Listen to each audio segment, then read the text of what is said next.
नाज़रीन इकराम, क्या आप जानते हैं कि जिस गुंबद खज़रा को देखने के लिए दुनिया भर के मुसलमानों की आंखें तरसती रहती हैं, उस गुंबद खज़रा की तामीर किसने कराई थी?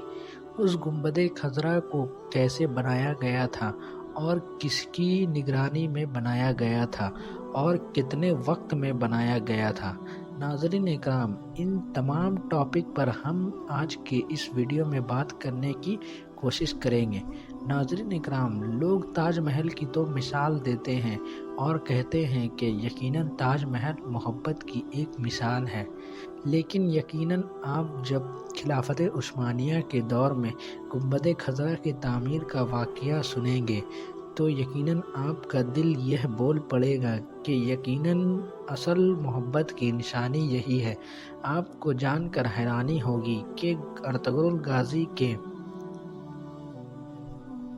कायम की हुई खिलाफत उस्मानिया ने ही इस गुंबद खज़रा को बनवाया था जिसे आज हम लोग देखते आ रहे हैं।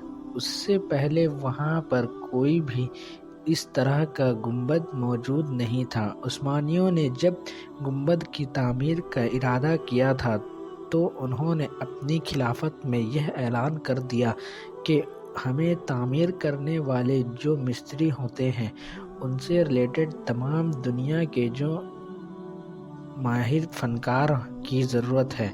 ऐलान होते ही दुनिया के माहिर आर्किटेक्चर वहाँ हाजिर होने लगे। लिहाजा यही से मोहब्बत और हैरत का एक ऐसा बाग शुरू होता है जिसकी मिसाल पूरी दुनिया में नहीं मिलती। लिहाजा इस्तांबुल से बाहर एक नया शहर आबाद किया गया जिसमें अनेक देशों से आने वाले आर्किटेक्चर या मिस्त्री वगैरह को रखा गया था। उस दौर में जो खिलाफत उस्मानिया के खलीफा थे वह खुद उस शहर में दाखिल हुए और उन आर्किटेक्चर को यह हुक्म दिया कि उन आर्किटेक्चर के जो औलाद है उन्हें अपनी तरह बनाएं और उन्हें अपनी तरह बेमिसाल कर दें।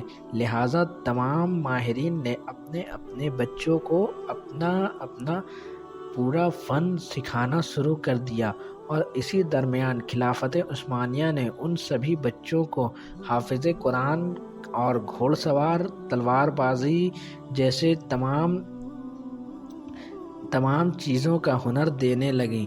लिहाजा जब कुछ साल गुजरा तो वह तमाम बच्चे अपने बाप की तरह एक माहिर और ज़बरदस्त फ़नकार बन गए थे और साथ ही साथ सब के सब हाफिज़ कुरान थे। तकरीबन 25 साल के बाद एक ऐसे नौजवानों की जमात तैयार कर दी गई जो न सिर्फ अपने काम में माहिर थीं बल्कि सब के सब हाफिज़ कुरान थे।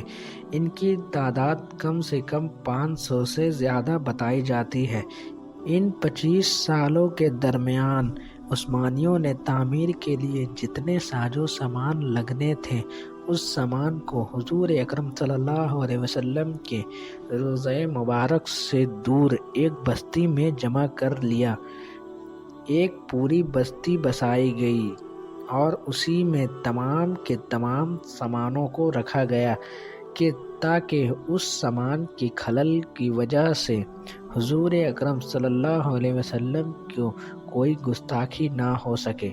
लिहाजा अदब का यह मामूल था कि किसी लकड़ी या पत्थर को जब भी काटना या फोड़ना होता तो मिस्त्री वह काम वहीं पर शुरू नहीं करते थे बल्कि उसे फिर उस बस्ती में ले जाते और वहाँ से तराश कर लाते थे।